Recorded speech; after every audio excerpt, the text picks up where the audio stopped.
we're going to go over hand and arm signals. First, we're going to do traveling. That's when you extend the arm overhead and you swing in a circular motion. Next is halt or stop. This is when you raise the hand upward to the full extension of the arm with the palm of the hand faced outward. It is held until the hand signal is received by everyone. Third is freeze. This is when you raise your fist to head level. Now for the signals when you're in a formation. The first one is wedge. You extend your arms downward at a 45-degree angle in line with the hips. The palms face forward. Firearm is held on the desired heavy side of the formation. Next is line. You extend your arms parallel to the ground with palms downward. Lastly is staggered column. This is when the elbow is bent upward at a 90-degree angle with hands facing left or right. The whole arm will be moved left to right without breaking the position of the elbow or hand.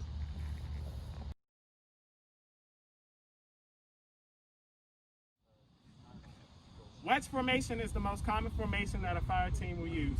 The wedge formation is done in an inverted V. The point man or apex of the formation is at the front of the formation, denoted by the water bottle and cone. The fire team lead is placed in the middle of the formation. And whichever side poses the most threat, that is our strong side. The strong side is responsible for rear security. For our demonstration, this side is the strong side, as they have more personnel on one side. Personnel should maintain at least 10 meters of spacing when in formation. The next formation is staggered formation. This is done in 2 staggered columns. The fire team lead is in the middle of the formation. The apex or point man is at the front of the formation. The personnel in the back is responsible for rear security. Personnel should maintain at least 10 to 15 meters of spacing. This allows for fire in all directions. The next formation is line formation. All personnel are lined up straight across. The 2 outside personnel will maintain rear security for the formation.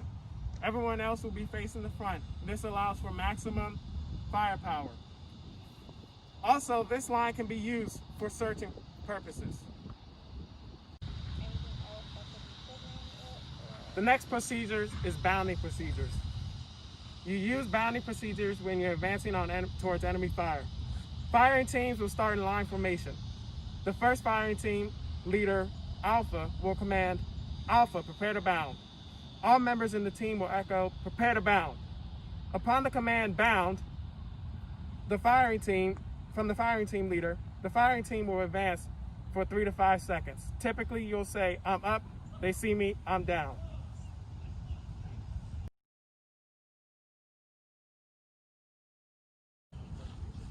An IED is an improvised explosive device. When an IED is identified, you will conduct the 525 meter check.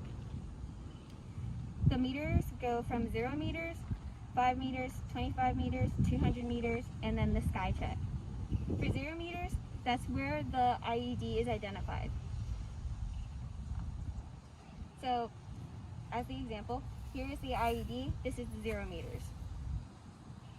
Then you would check 5 meters out. You look at the ground and above 5 meters out. So you would check for any other IEDs. Next would be the 25 meters. You look 25 meters down at the ground and out and see if there's any potential threats. After the 25 meters, you look 200 meters out, look for the triggerman and anything that looks suspicious. So for here, Cadet Witset is the 200 meters out. It's not to scale, but that's how far you should basically look. And then after that, you'll check the sky for any drones or any other formations. When an IED is identified, you'll conduct the 5 C's. The 5 C's consist of confirm, clear, cordon, check, and control. Confirm is to confirm that the IED is an IED. Next is clear. All personnel should clear the area about 300 meters out. Cordon is closing off the area to make sure that no one has access to the IED and no one is in danger. Check is to check the area to make sure that there's no other IEDs around or anyone that can trigger it. And control is setting up a 360 degree security check around the cordon to make sure that no one has access to it, and you have to wait until the EOD gives an all clear.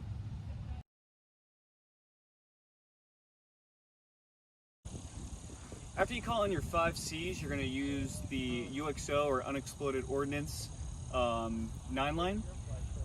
In order to call in a UXO 9 line, you would say, BDOC, stand by to receive 9 line. You go through. Line 1 is going to be the date and time that you discovered the unexploded ordnance. The second line will be to report the location of the activity, so you tell the person where the bomb is. This would be on a unit grid determined by BDOC. Line 3 is going to be the contact method. That's going to be your radio frequency and call sign, or some other point of contact like a phone number or email, but typically it's just going to be your radio frequency and call sign. For the 4th line, it's going to be the type of ordnance that you discovered. This can be anything from a dropped like RPG round to something that's placed or thrown, whatever type of ordnance it is. Line 5 is going to describe what type of ordnance it is, such as is it nuclear, is it biological, is it a chemical ordnance, and you want to try to be as specific as possible for that line. Line 6 is going to be the resources that are threatened by this UXO. This can be anything from equipment, facilities, to other assets such as personnel. Line 5 is going to be the impact on the mission. This will be, a short description of like why this bomb is impeding what you were trying to do in your current objectives. Line 8 is protective measures that have been taken to like cordon off the bomb, like you should have done in the 5 Cs. And line 9 is the recommended priority of like when this bomb needs to be taken care of. Like, is it an immediate threat, is it indirect, minor, or is it just no threat at all? Some tips when calling in a 9 line: you want to typically try to write down beforehand, before you call in to BDOC, which is Base Defense Operations Command. You want to typically write down what you're going to say beforehand. So write down each line what you're going to say before you call it in. In between each line of 9 line, you don't have to say what line it is, you just say break. So if you give the date and location, and then you would say break and go on to the next line. To end a 9 line, you say how copy. And when you're using the radio, you want to be calm and concise in order for BDOC to get everything that has been said.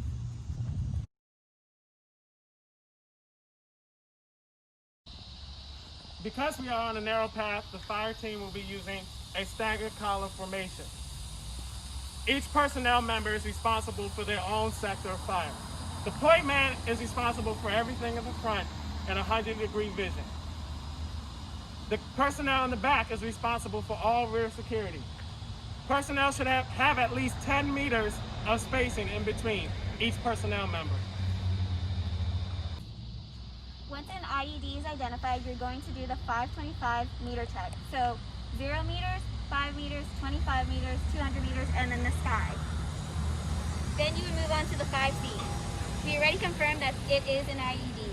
Then you would clear the area. The next thing would be cordon. Currently they have cordon the area where they are maintaining a 360 security. Now they would be checking to see if there are any other potential threats, and then they are controlling the area and making sure that no one else goes into the area. This is the point where you would call in a 9 line. BDOC, prepare for UXO 9 line. 12:30, 1 October 2020, break on the trail at the entrance of Sycamore. Break, radio frequency 3, Trailblazer. Break, IED. Break, chemical. Break, personnel. Break, blocks transit. Break. It has been cleared and cordoned. Break, indirect. How copy? Good copy, over.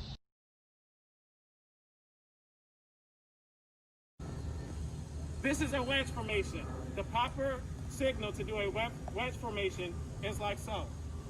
Whichever side is the heavy side, that is where the rifle will be placed. Because our heavy side is on the left side, the rifle is placed on my left side. The rear cadets will maintain rear security. The fire team leader is placed in the middle of the fire team.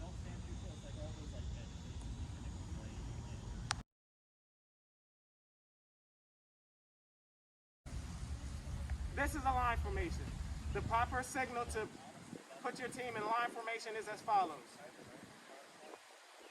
The cadet on the left side will maintain rear security.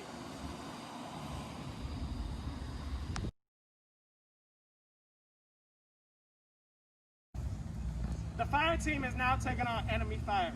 Someone on the fire team will call out contact and specify which direction the fire is coming from.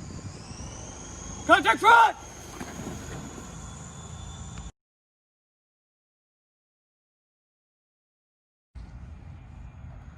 The fire team is now preparing to bound. Notice how their feet or ankles are flat on the floor and not in the sky like so. In order to bound, the fire team lead will say, Alpha team, prepare to bound. After the command, prepare to bound, the fire team will then say, prepare to bound, or echo, prepare to bound. The fire team lead will then say bound. At the command bound, Cadet McLean will tap Cadet Klima's foot to let her know that we're moving forward because she is still maintaining rear security. We will all get up, move forward for about 3 to 5 seconds, which is a phrase, I'm up, they see me, I'm down. On the down portion of the phrase, we'll then get back down to the bound position on the same line. Alpha team, prepare to bound. Prepare to bound. Bound.